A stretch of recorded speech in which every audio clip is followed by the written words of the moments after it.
Për të parë në qoftë se kam një hernje dhe mbi të gjitha tregojnë se si mund të bëjmë një ushtrim në dobi të kësaj të fundit. Okej, për shembull, nëse ju rrini shumë kohë në karrigen në zyrën tuaj, një gjëra që duhet bëni është për lëvizur legetin e them ne. Për shembull, legetin nga para dhe nga mbrapa.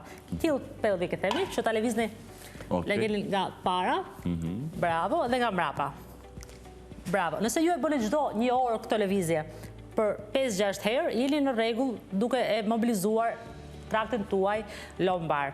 Të njëjtën gjë mund bëni edhe me qafën, duke lëvizur krejtësisht lehtë. Pra, duke lëvizur lërë të lirë, mbrapa dhe para.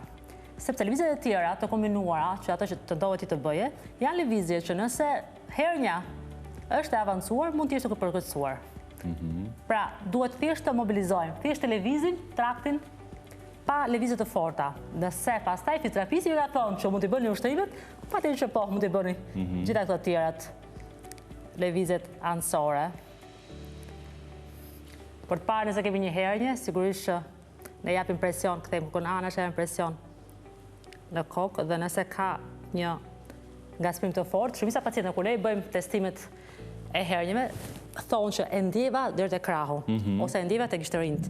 Njëjta gjë kur ne i shtrim pacientën për të parë traktin lombar, themi që e kanë dishmërinë shumë të fortë te këmba. Një nga gjërat që mund të bëhet shumë mirë edhe në zyra është ashtu siç e di pozicionuar dhe mund të bësh lëvizjet më të thjeshta të botës. Pra kryqëzimin e duarve me gjymtyrën tjetër, duke e mbajtur disa sekonda. Çfarë ndodh? Duke hapur muskujt reto-abdominal dhe muskujt oblik, të cilët lëvizin menjëherë ligamentet që janë të traktit lombar. Pra, e rëndësishme është që gjatë kohës së punës tuaj të bëni lëvizjet që janë të sigurta.